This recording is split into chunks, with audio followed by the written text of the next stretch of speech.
সবাই মিলে পিঠা খাবো, রসের পিঠা। আসসালামু আলাইকুম বন্ধুরা, সবাই কেমন আছেন? আমি চারিতে পিঠা বানাইছি, তো পিঠাগুলো ভিজেছি না দেখি। এই তো পিঠাগুলো অনেক সুন্দর হয়ে ভিজে। এই তো অনেক সুন্দর হয়ে ভিজেছে মা। পিঠা তুলেন, সবাই মিলে খাই। আমি আমি অন্য সবাই আমার এনে দেন। আচ্ছা, আর একটাই খাই আপাতত। একটু একটু ঝোল দেখি, একটু সামান্য। একটা পিঠি খাবে খালি, এত কষ্ট করবে না। হ্যাঁ, আন্না না আন্না। এই তো এবার শারমিন উল্টা খাবে বলো। শারমিনের নরম দিয়ে দিচ্ছিল। ওয়াও, রসে টলমলো। রস দাও। এরে বাবা, তোমার আব্বার লাগে এটি তুলি। আব্বা এটা খাবে? আমার বারণ নাই।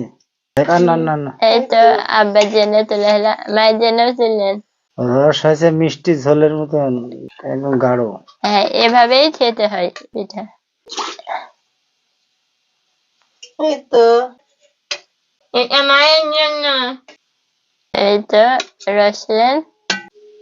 এই দেখেন আমরা সবাই মিলে পিঠা খাবো।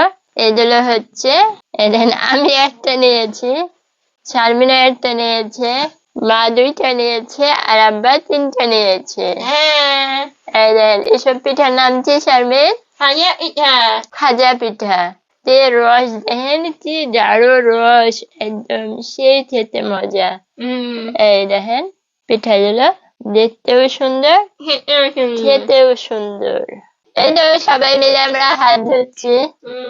ঠান্ডার দিনে রসের পিঠা। সবার আগামী বিসমিল্লাহির রহমানির রহিম। আমাদের তো সত্য। আপনারা সবাই বলেন যে শাকিল আপু পিঠি বানান না, পিঠি বানান না। এই দেখেন পিঠা, এই দেখেন এগুলো হচ্ছে খাজা পিঠা।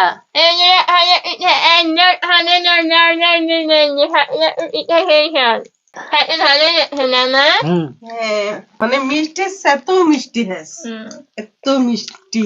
আমি মানে পিঠা বানাই, জীবনে এত মিষ্টি করিনি। না, মিষ্টি না হলে ভালো লাগবে না। মানে আমার আব্বার একদম ঠিক।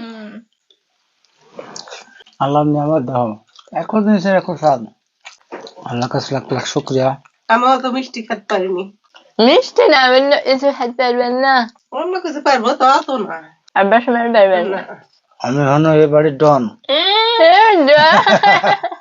আমি জল মনে করে যে ভাত খাইতে পারবো না, রান্না পারবো না। হ্যালো বন্ধুরা, আমার আব্বা এর বাড়ির ডন।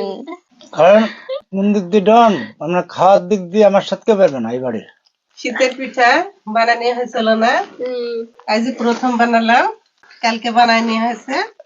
বানানি হয়েছে আর আজকে রসে ভেজা, খেতে যা মজা। বানানি হয় সেদিন খাওয়া যায় না। হ্যালো বন্ধুরা, আব্বার আর মায়ের খাওয়া হয়ে গেল। আমি আর শারমিন পাশে পাশে খাই। তারপরে সবাই ভালো থাকেন, সুস্থ থাকেন। আল্লাহ হাফেজ।